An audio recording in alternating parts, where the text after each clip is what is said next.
నమస్తే all. MBO మెయిన్స్లో సిలబస్లో మెన్షన్ చేసిన టాపిక్లో 1 by 1 చూద్దాం. సస్టైనబుల్ డెవలప్మెంట్ గోల్స్ అని మెన్షన్ చేశాడు. ఇది చాలా ఇంపార్టెంట్. ఎస్డిజి మెన్షన్ చేశాడు.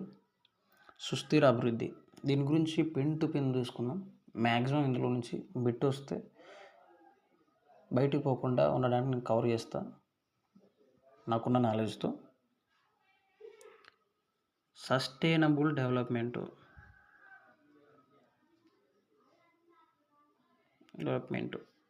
గోల్స్ ఏంటి, ఇవి అంటే ఎలా వచ్చింది అనేది మనం చూసుకుందాం. అసలు సస్టైనబుల్ డెవలప్మెంట్ అంటే ఏంటి అంటే సుస్థిర అభివృద్ధి. సుస్థిర అభివృద్ధి అంటే ఏంటి అంటే, జాగ్రత్త వినండి, భవిష్యత్ తరాలకు వనరులను ఉంచుతూ ప్రస్తుతం మనం ఉపయోగించుకుంటూ భవిష్యత్ తరాలకు వనరులు ఉంచాలి. ఇదే సస్టైనబుల్ డెవలప్మెంట్ గోల్. ఒక మాటలో చెప్పాలంటే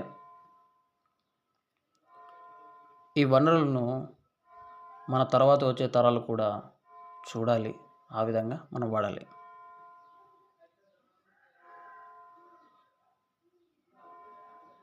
ఇది మెయిన్.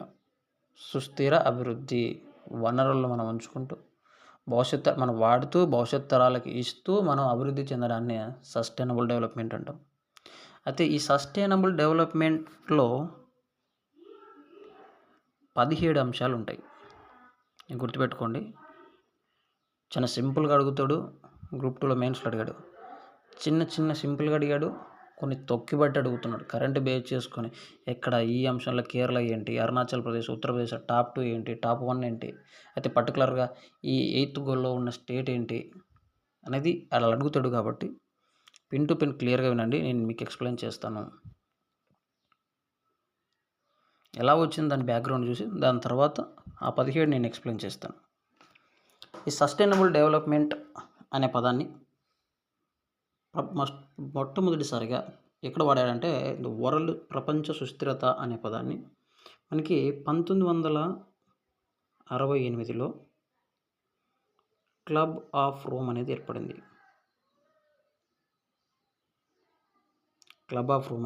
ఈ క్లబ్ ఆఫ్ రోమ్ ఏర్పడి ఇది ఏం చేసింది అంటే 1972లో, జాగ్రత్తగా ఉండండి, 1972లో ది లిమిట్స్ ఆఫ్ గ్రోత్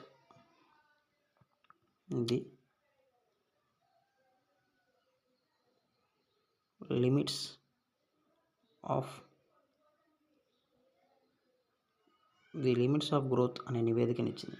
ఈ నివేదికలో ప్రపంచ సుస్థిరత అనే పదాన్ని వాడింది మొట్టమొదటిసారిగా. ప్రపంచ సుస్థిరత అనే పదాన్ని మొట్టమొదటిసారిగా వాడినది ఏంటి అంటే ది లిమిట్స్ ఆఫ్ గ్రోత్ అనే నివేదికలో వాడారు. దీన్ని రిలీజ్ చేసింది క్లబ్ ఆఫ్ రోమ్ 1972. ఇది ఇంపార్టెంట్.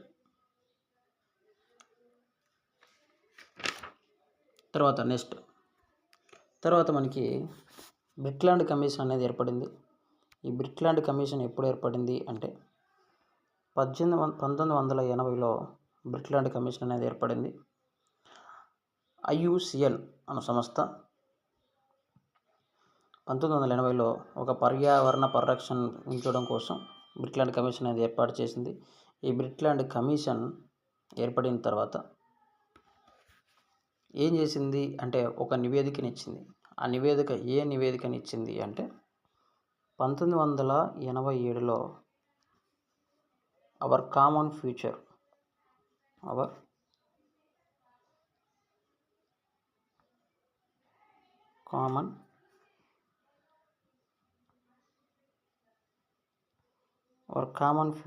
అనే నివేదికని ఇవ్వడం జరిగింది. ఇందులో world commission on environment development గురించి చెప్పడం జరిగింది. ఇదంతా ఇక్కడ అడిగాడు, కానీ మనం గ్రూప్ 2లో లెవెల్లో రాయట్లేదు కాబట్టి ఇవి జస్ట్ చూసుకోండి. అవర్ కామన్ ఫ్యూచర్ అనే నివేదిక ఎప్పుడు ఇచ్చారు అంటే 1987. తర్వాత బ్రిట్లాండ్ కమిషన్ ఎప్పుడు అంటే 1980లో ఏర్పాటు చేశారు. తర్వాత world commission on environment development అనేది ఎప్పుడు అంటే 1983. ఇవన్నీ నేను ఏం చేస్తాను అంటే మీకు ఒక బాక్స్ టైప్లో నేను ఇవ్వడానికి ట్రై చేస్తా. ఇలా చూస్తూ ఉండు. తర్వాత ఇవన్నీ ఇలా ఏర్పడుతూ ఏం జరిగిందంటే మనకి ఎస్డిజి గోల్స్ని ఏర్పాటు చేయడం జరిగింది.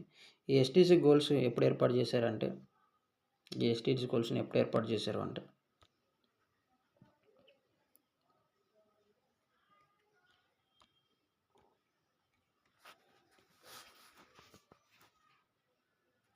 మొదటిగా మనకి ఈ క్రమంలో మిలీనియం డెవలప్మెంట్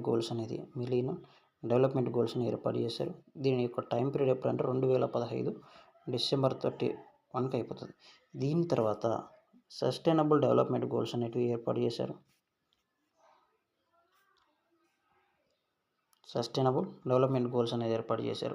ఈ మిలియన్ డెవలప్మెంట్ గోల్స్లో 8 అంశాలు ఉన్నాయి.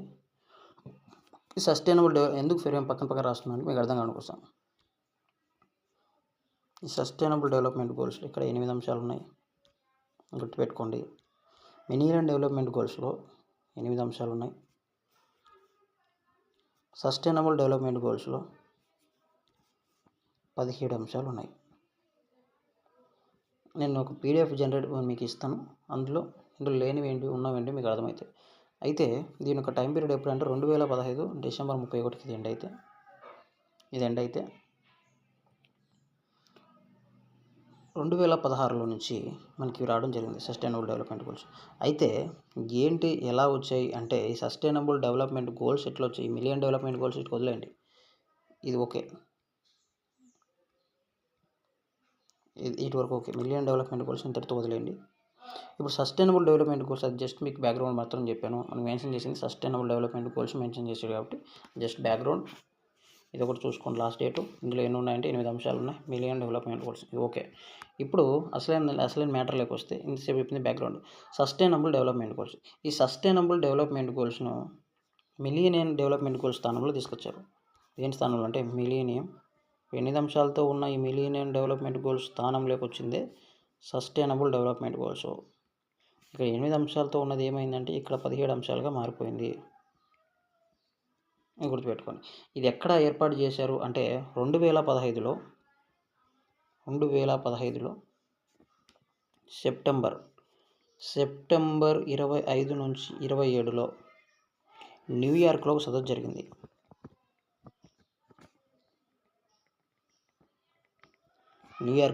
జరిగింది. ఈ సమావేశానికి ప్రపంచ bank, IMF, world trade organisation ఇవన్నీ దేశాలు హాజరయ్యి ఇక్కడ నిర్ణయించారనమాట.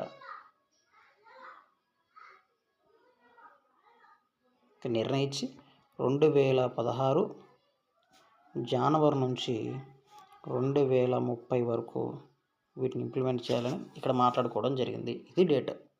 నేను మళ్ళీ చెప్తున్నా, మళ్ళీ క్లారిటీ వినండి. మిలీనియం డెవలప్మెంట్ గోల్ స్థానంలో సస్టైనబుల్ డెవలప్మెంట్ గోల్స్ వచ్చాయి. మిలీనియం డెవలప్మెంట్ గోల్స్ ఎన్ని ఉన్నాయంటే 8 ఉండేవి. సస్టైనబుల్ డెవలప్మెంట్ గోల్స్ ఎన్ని ఉన్నాయంటే 17 ఉన్నవి. ఎప్పుడు ఈ సస్టైనబుల్ గోల్ని ఎక్కడ నిర్ణయించంటే న్యూయార్క్లో ఈ వరల్డ్ బ్యాంకు, IMF, తర్వాత వరల్డ్ ట్రేడ్ ఆర్గనైజేషన్ ఇవన్నీ కూడి సమావేశానికి హాజరై ప్రపంచ స్థానంలో 2015 సెప్టెంబర్ 25వ తేదీ నుంచి 27 సమావేశం జరిగి సస్టైనబుల్ డెవలప్మెంట్ గోల్స్ నిర్ధారించడం జరిగింది. ఎప్పటి వరకు అమల్లోకి వస్తే ఎప్పటి నుంచి అంటే 2016 జనవరి నుంచి 2030 వరకు దీన్ని నిర్ణయించడం జరిగింది. That is clear. అయితే ఏంటి ఈ 17 సస్టైనబుల్ డెవలప్మెంట్ గోల్స్ అనేది ఇప్పుడు చూద్దాం. ఆల్రెడీ టైప్ చేసి పెట్టాను మొత్తం. రైట్. ఏంటి ఈ 17 అంటే no poverty, zero hunger, growth and good health and wellbeing, quality education, gender equality, clean environment sanitation, energy, decent work, industries, innovation, infrastructure, cities and communication, consumption and protection, climate action, life below water, life on land, peace and justice, global partnership. ఇవి నువ్వు ఎలా గుర్తుపెట్టుకుంటావు అంటే నేను చెప్తా క్లారిటీగాను. నేను అలానే గుర్తుపెట్టుకున్నా. నీకు కూడా మేబీ యూజ్ అవుతుంది అని నేను అనుకుంటున్నా. నీకు అర్థమవుతుంటే కామ్గా వినేసేయి, లేదంటే స్కిప్ చేసి నీకు అర్థమయ్యే క్లాస్కి వెళ్ళిపో. Zero hunger. First no property. No property అంటే ఏంటి? నో ప్రాపర్టీ అంటే ఎక్కడే కానీ పేదరికం లేకుండా అంతం చేయాలన్నది target. No property. No property ఇక్కడ పేదరికం. ఈ పేదరికాన్ని లేకుండా చేయాలి. ఇప్పుడు గుర్తుపెట్టుకునే సీక్వెన్స్ ఎట్లా చెప్తున్నా అంటే, ఇది ఏంటంటే పేదరికము. ఈ పేదరికం పేదరికం ఎప్పుడు వస్తుంది? పేదరికంలో ఉంటే ఏముంటుంది? పేదరికంలో ఉంటే ఏముంటుంది అంటే తెలియట్లేదు. పేదరికంలో ఏముంటుంది? ఆకలి బాధలు ఉంటాయి. పేదరికము, ఆకలి, పేదరికము, ఆకలి, ఆరోగ్యము. గుర్తుపెట్టుకో. పేదరికంతో ఏమొస్తుందంటే ఆకలి వస్తుంది. ఆకలితో ఏమొస్తుంది అంటే ఆరోగ్యం పోతుంది. పేదరికంతో ఆకలి అవుతుంది, ఆకలితో ఆరోగ్యం పోతుంది. ఇవి గుర్తుపెట్టుకో. పేదరికంతో ఆకలి అవుతుంది, ఆకలితో ఆరోగ్యం పోతుంది.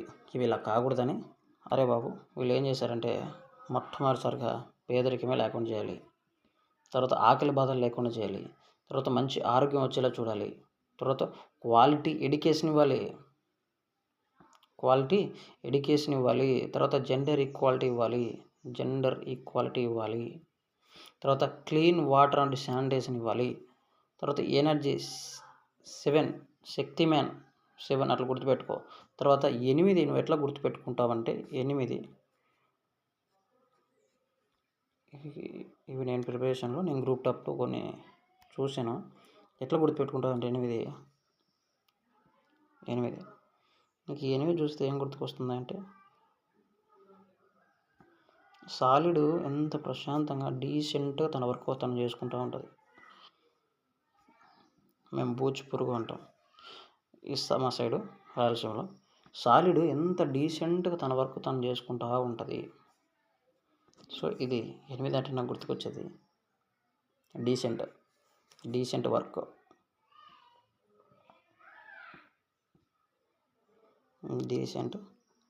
వర్క్. తర్వాత 7 ఏంటి అంటే శక్తి. ఎవరికైనా గుర్తుంటుంది. 7 శక్తి. నీకు ప్రణాళికల్లో కూడా 7వ ప్రణాళికని ఏమంటామంటే శక్తి ప్రణాళిక అంటాం.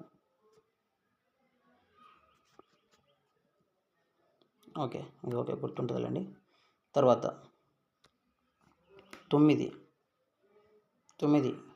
Industry, innovation, infrastructure. ఐ ఉన్నాయి, 3 ఉన్నాయి. 3 ఐలు ఉన్నాయి అబ్బా. 3 స్క్వేర్ అనుకో 9. ఇండస్ట్రీ, ఇన్ఫ్రాస్ట్రక్చర్, ఇన్నోవేషన్ అది ఓవర్. తర్వాత సిటీస్. ఇక్కడ వర్డ్స్ గుర్తుపెట్టుకు. ఇక్కడ 3 ఐలు ఉన్నాయి. 3 నేను చేస్తా అంటే స్క్వేర్. ఓకే 9 గుర్తుండిపోతుంది. తర్వాత సిటీస్ 1 2 ఉన్నాయి. ఈడొకటి ఉంది. Cities communication. 11 ఓకే గుర్తుంటుంది. 12 కన్జంప్షన్, ప్రొడక్షన్ ఇది గుర్తుంటుంది, ఎందుకంటే ఇది తర్వాత ఇది గుర్తుపెట్టుకోవచ్చు.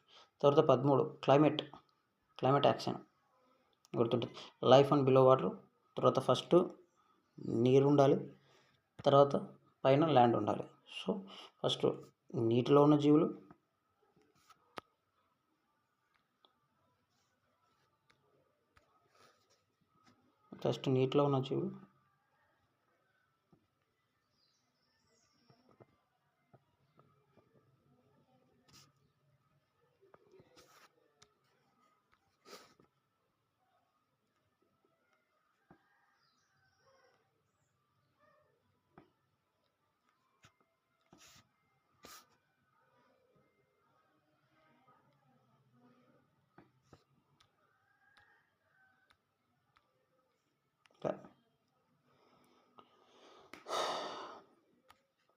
Life and water. ఇక్కడ చూడు, ఇక్కడ ఫస్ట్ ఇది 14. ఇది మొదట నీటిలో ఉన్న జీవులు. మొట్టమొదటి జీవులు ఎక్కడ పుట్టాయి చెప్పండి? భూమి మీద మొట్టమొదటి జీవి బ్లూ గ్రీన్ ఆల్గే కదా. బ్లూ గ్రీన్ ఆల్గేను ఉద్భవించిన జీవి. సో నీటిలోనే అలా గుర్తుపెట్టుకోండి, నీటి రిలేటెడ్. సో 14 నీటిలో. So life on water, life below on water. తర్వాత 15 ల్యాండ్ మీద. ఓకే, గుర్తుపెట్టుకో. 16 చీఫ్ జస్టిస్, స్ట్రాంగ్ ఇదంతా చీఫ్ జస్టిస్. ఓకే, తర్వాత piece justice, piece justice. Okay, తర్వాత 17 పార్ట్నర్షిప్. ఎక్కడ అంటే ప్రపంచ దేశాలతో గ్లోబల్. ఓకే, ఇది నువ్వు ఇలా గుర్తుపెట్టుకో, గుర్తుండిపోతుంది. మిగతావి పార్ట్ 2లో నేను ఇస్తాను. క్లారిటీ ఇంపార్టెంట్ పాయింట్స్ మాత్రం ఇస్తాను, చదువుకో. Okay, thank you.